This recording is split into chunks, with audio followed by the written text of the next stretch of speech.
Sometimes certain games go unnoticed, or get good reviews but not pick up steam. Hey Shackers, Greg here, and today I'm going to go through the top 10 underrated games. Now, what is underrated? Well, let's look at the definition. Underestimated the extent, value, or importance of someone or something.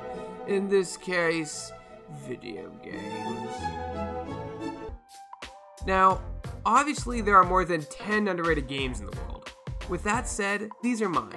So just relax, don't freak out. My list is going to be different from everyone else's in this world. If you have a favorite underrated game, let us know in the comments below. Now without further ado, I give you the top 10 underrated games. Okay. Let's go.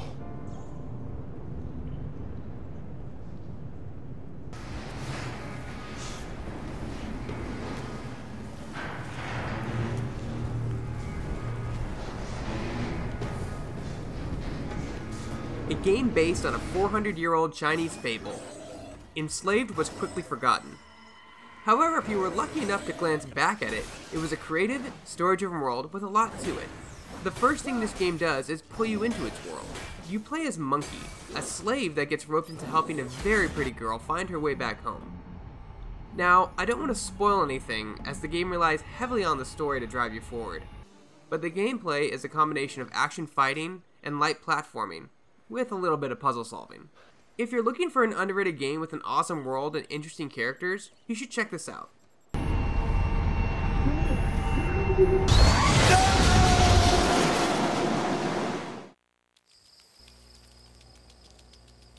There's a thin line between good and bad. I walk that line every single day. When I stray from it, people die. My name is Bruce Banner, and this is me.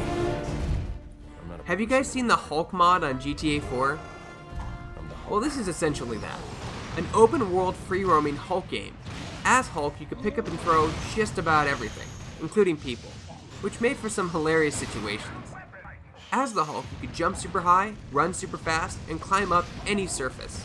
But the biggest accomplishment of this game was that it actually made you feel like the Hulk. An indestructible monster that could destroy anything thrown in front of you. Chuck this in the pile of underrated superhero games, which there are a ton of. Ooh, underrated superhero games. That's a good one.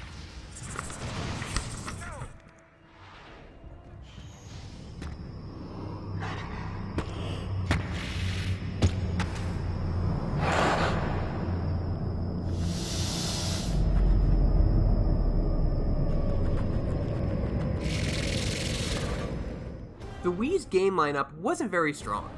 Save for a few first-party games from Nintendo, the exclusives weren't that impressive. However, Deadly Creatures did not get the recognition it deserved. The game was an action-adventure game, where you played as a tarantula and scorpion. The combat was surprisingly deep and enjoyable to watch. Some of the execution finishers are awesome and funny at the same time. The game took itself very seriously, which was great. Sure, people hated the motion controls in general and preferred a controller, but this game was something new, interesting, and fresh. If you've never played it, check it out, unless you have arachnophobia.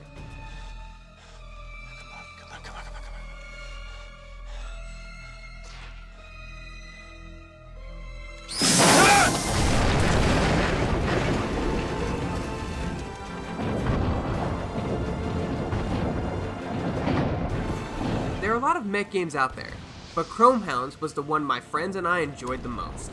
Sure, the game didn't look all that impressive on the Xbox 360, but the sheer amount of customization was downright staggering. Building a hound, which is what they called their mechs in the game, and testing it out on friends online was great fun. Testing legs, weapons, and chassis, trying to fit everything you wanted onto your machine became a game in itself. Sadly, the servers are no longer up for Chrome Hounds, but I will always remember the hours upon hours of fun this underrated game offered. Keep moving.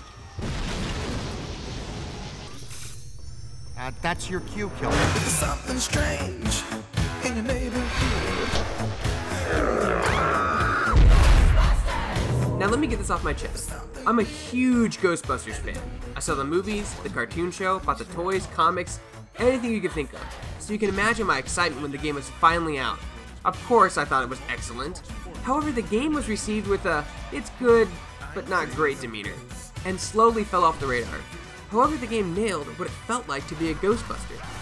Trapping and investigating the paranormal, specters, and ghosts had never been more fun. And sure, some of the game mechanics were out there, and Bill Murray seemed half bored with his lackluster VO. But if you were ever a fan of the first two films, you should play this. I was the only one in my group that bought this game, and to this day, I wonder why it didn't pick up the steam and attention it warranted. Just once. I wouldn't mind running with these other fools away from the track. Where's the fun in that?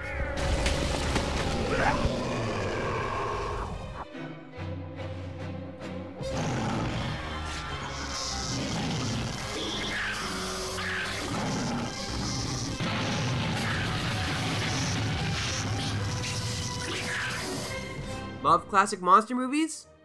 No? Well, that's okay. You'll love this game nonetheless. My brother and I spent hours fighting each other with these colossal monstrosities. This game has a surprisingly fun and frantic combat system, and the ability to completely destroy the environments around you made for great one-on-one fighting game action. There's something about picking up a friend and hurling him into a building, and then watching that building crumble, just so gratifying. This is one of those games that never got the credit or attention it deserved.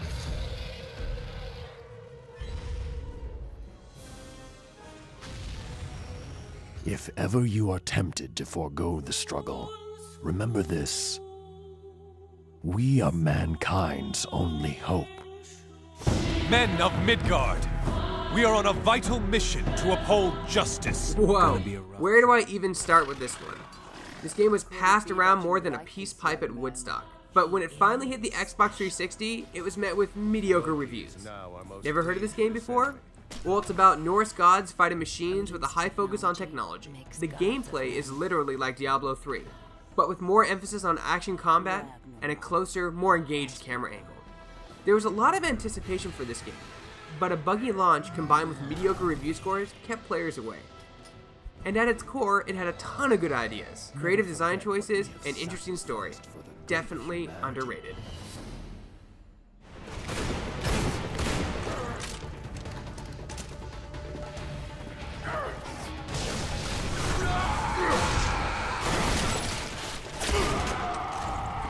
For a long time, first-person shooters dominated the gaming space. Hell, they still do.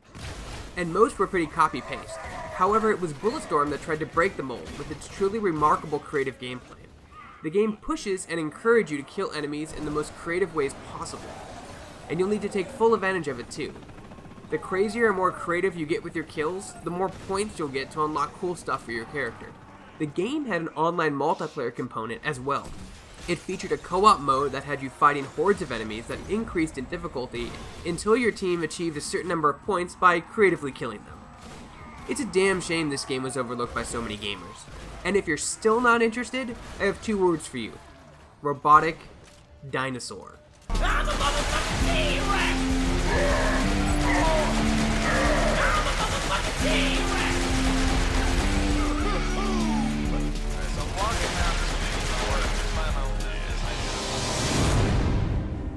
Forged in blood, tempered in battle. We are the living weapons of humanity. The Space Marines. At a time where Call of Duty and Gears of War 3 were dominating the shooter genre, out came Space Marine, from the now closed THQ Games. This shooter was one of those games that a lot of people passed on. I'm not sure why. Maybe they weren't fans of 40K. Maybe they didn't know what a Space Marine was. Or maybe they just wanted to play Gears of War 3 instead.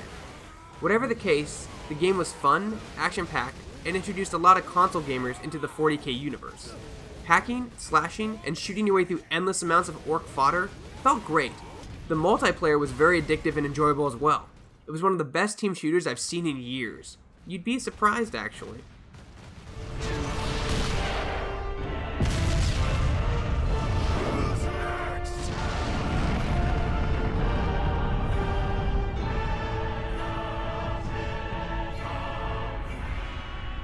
How beautiful life If you're a fan of anime, you've probably played this game, if not already own it. To explain what this game is can be kind of a challenge. It's one part amazing storytelling, one part visually impressive QTE events, 2 parts ongoing serial series. The game tells a fantastic story and has you engaged from the start. It's really one of those games you have to play to understand and appreciate. Kinda like the VR games on Oculus. However, some of the major criticisms were that there wasn't enough gameplay, and the game was a bit on the short side, around 6 to 7 hours worth. But I enjoyed every second of this bizarre action game. It's sort of like God of War meets Dragon Ball Z meets anime show. That's a pretty good way to describe it, actually. This game is very underappreciated, more so than a lot of other games out there, securing its place as my #1 underrated game on this list. What games do you guys think are underrated? Let us know in the comments below. And for more lists like this and everything else gaming, you're already in the right place. You're on shacknews.com. And guys, if you want to chime in on my next top 10 list, head over to shacknews.com/chatty and sign up. Keep a lookout for my post. My username is gburk59. I poll every week for my top 10s. Join our community and talk games, life, and everything else. Thanks for watching, everyone.